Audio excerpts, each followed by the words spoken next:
viable congelar los alquileres, poner guarderías gratis para toda una ciudad e inventar los supermercados públicos? Zoran Mamdani nos hace creer que sí. En noviembre hay elecciones de medio término en Estados Unidos y los 3 candidatos que apoyó para las internas de su partido desplazaron a otros demócratas más conservadores. ¿Qué panorama se abre a medio mandato de Donald Trump? ¿Es este el principio del fin del liderazgo de Trump? Yo soy Viole Weber y esto es una trampa.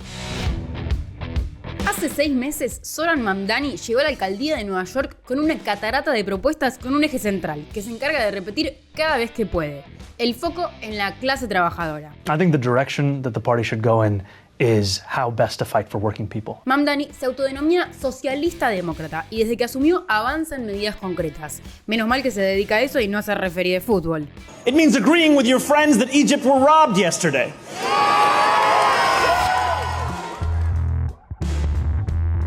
Si bien todavía le quedan varias promesas de campaña por cumplir, como los supermercados públicos o el transporte público gratuito, la imagen de Zoran Mamdani viene creciendo no solo en su ciudad, sino también en otros nichos de izquierda en todo el país. En noviembre hay elecciones de medio término y en Estados Unidos ya empezaron las primeras internas en cada partido. En junio, el alcalde de Nueva York apoyó a 3 candidatos de izquierda para la Cámara de los Representantes. Los 3 ganaron cómodamente, desplazando a otros demócratas más tradicionales. Les hablo de Brad Lander, Claire Valdez y Darialisa Ávila Chevalier. Sus propuestas: abolir el ICE y aumentar los impuestos a los ricos. Hay un eje central que diferencia a Mamdani de otros demócratas. Denuncia el genocidio que lleva adelante Israel en la Franja de Gaza. Benjamin Netanyahu is a war criminal, the architect of a horrific genocide against the Palestinian people. Mientras que muchos de sus compañeros sostienen la política histórica de Estados Unidos de apoyar a Israel, que es su caballito de batalla en Medio Oriente. I've said time and again that I support the state of Israel as a state with equal rights. I believe that any state that preferences... But as a Jewish state is the question. I think any state that privileges one religion over the other is one that I can't tell you I support, whether it be Israel or Saudi Arabia or anywhere else. Pero Mamdani no nació en Estados Unidos, así que, según la Constitución, no puede ser presidente. Aún así, desde que emergió como líder, se dedica a cultivar un armado a nivel nacional y pinchar al Partido Demócrata por izquierda. Es un talento único él, un talento generación, de su generación, es increíble. Él está completamente comprometido a su visión, a su política, a his morals, y creo que está mostrando que si un político intenta, puede lograr lo que prometió y está exponiendo a todos los demás que el secreto era que no intentan, que no quieren intentar. Imagínense que a Donald Trump no le gusta nada todo este giro a la izquierda y entonces responde con argumentos complejos y profundos, muy desarrollados sobre las ideas que propone Mamdani. Arre. Well, they're going radical left. They're going really, you talk about the Democrat socialists, it's really communist. And the communist system has never worked. We like to stop a threat like that immediately and before it begins. It's like a cancer. You got to cut it out. You got to cut it out fast. El Partido Republicano también lleva adelante su campaña camino a noviembre. Ellos dan un debate sobre el patriotismo, que consideran que es representado por ellos y nadie más que ellos. El Partido Demócrata, por su lado, está muy dividido. Tiene un ala progre que se ha rebelado contra el poder tradicional de su centro.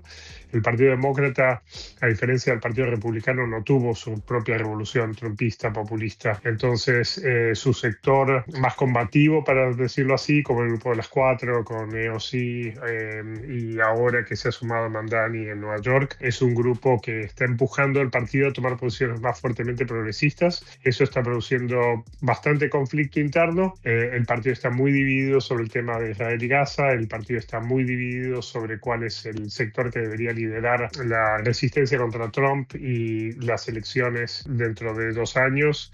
Entonces, para mí el Partido Demócrata va a entrar en una pelea interna particularmente agresiva, lo cual no necesariamente es malo para las elecciones. En los últimos años, Donald Trump fue quien encarnó este patriotismo. El Partido Republicano es una culta de Trump, nada más.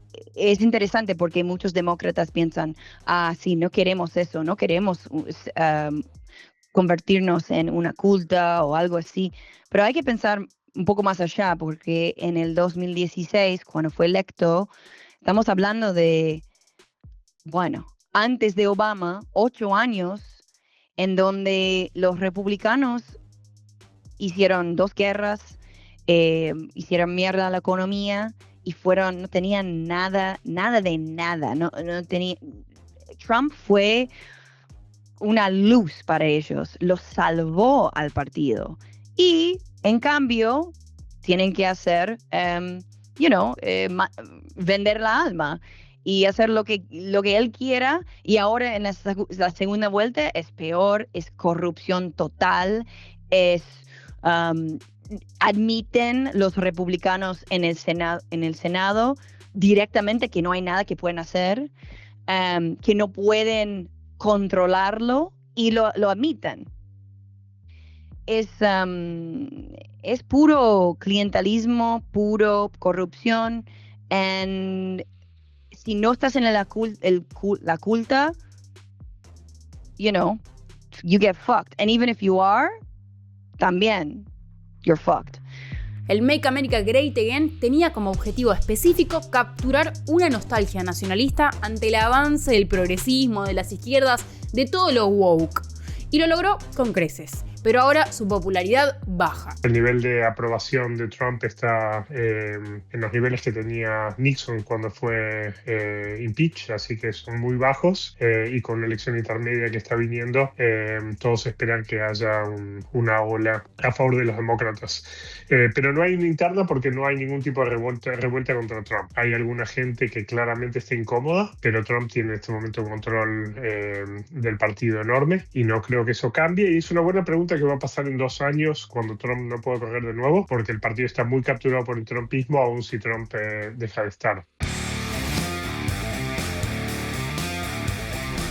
Como en el caso de los demócratas, en el Partido Republicano también hay una grieta. En este caso, en torno a las guerras que paga Estados Unidos. Donald Trump llegó al poder con el discurso de MAGA, de concentrarse en lo interno, en lo propio, para hacer América grande otra vez. Pero al final se embarcó en una guerra con Irán que se llevó millones de dólares de los impuestos de los estadounidenses. ¡Con la tuya, contribuyente! Es la cosa más hipócrita de todo esta segunda vuelta de Trump. En la campaña era, no hay nuevas guerras, vamos a frenar la guerra interminable. Y como todos los republicanos, obviamente van a empezar una guerra en el Medio Oriente porque lo aman eso, porque hay guita y porque Israel. Entonces van a hacer lo que quiera Netanyahu, y Netanyahu hace años, décadas, quiere que invadimos a Irán. En el caso de la guerra de Irán, la disputa por el control del estrecho de Hormuz y la industria nuclear iraní que Washington quiere que su gobierno desmantele parecen estancadas. El alto al fuego acordado en junio no duró ni un mes y continúan las hostilidades y los ataques cruzados. Por ahora, no hay horizonte de paz regional entre el genocidio de Israel contra la población palestina y la guerra en curso en Irán. Este último con algunos aliados clave como los hutíes de Yemen que avanzan por el Mar Rojo y amenazan la estabilidad de otro paso comercial clave, en el Mandeb. Mientras tanto, las poblaciones pagan con sus impuestos el costo de la guerra. Vos podés aportar a la paz en Mate. Sumate con una suscripción mensual o un aporte único en nuestra web, somosmate.ar, o escaneando el QR en pantalla para apoyar a este medio 100% pacifista y autogestivo. Acordate que un aporte pequeño para vos es fundamental para nosotros. Y también podés aportar desde el exterior. Sigamos. La cuestión bélica fue uno de los ejes centrales en las críticas a Donald Trump, aunque no el único. Hace 2 años, Trump llegó a la Casa Blanca después de ganar la elección contra Joe Biden. Sleepy Joe le decían, un candidato que estaba directamente en baja. Pero ahora el panorama parece ser muy diferente. Según diferentes encuestas hechas durante julio, la popularidad de Donald Trump oscila entre el 32 y el 39%. Los votantes rechazan particularmente el manejo del conflicto con Irán y la política exterior en general. The entire country could be taken out in one night. También pesan la economía y las políticas migratorias, con especial énfasis en el modus operandi del ICE, su policía dedicada a la caza de migrantes. La amplia comunidad migrante que habita los Estados Unidos enfrenta hostigamientos constantes.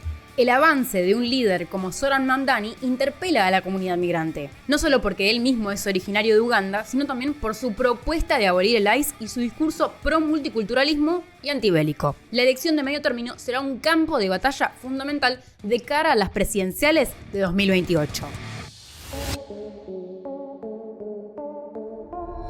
En América Latina, el panorama puede ser muy diferente según el resultado de esta elección, particularmente por la influencia y en algunos casos también la injerencia que tiene Washington sobre nuestra región.